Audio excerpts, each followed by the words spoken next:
আমি জানতে পারলাম জন্মদাতা পিতা ছাড়া অন্যকে পিতা বলে আব্বু বা বাবা ইত্যাদি রাখলে তার জন্য জান্নাত হারাম। আমরা শ্বশুর, চাচা, জ্যাঠা এদেরকে আব্বা বলে ডাকি। তার হুকুম কি হবে বিস্তারিত জানালে উপকৃত হব। যে কোরআনে আল্লাহ বলেছেন, উদউহুম লিআবাইহিম, তোমরা তোমাদের বাবার পরিচয়ের সাথে সম্বন্ধ করে সন্তানদেরকে ডাকবা। অমুকের ছেলে, যে যার জন্মদাতা বাপ না তাকে তার ছেলে বলবা না। পালক পুত্র বা অন্য কাউকে সন্তান বলে পরিচয় দিবা না, এটা আল্লাহ নিষেধ করেছে। এটা আল্লাহর কাছে অধিকতর ন্যায়সঙ্গত, আকসাত।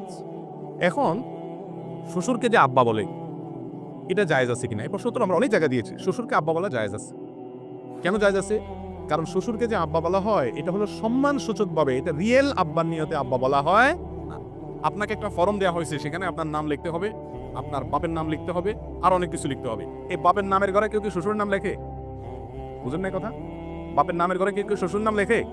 কার নাম লেখে? ও নিজের জন্মদাতা বাপের নামই লেখে।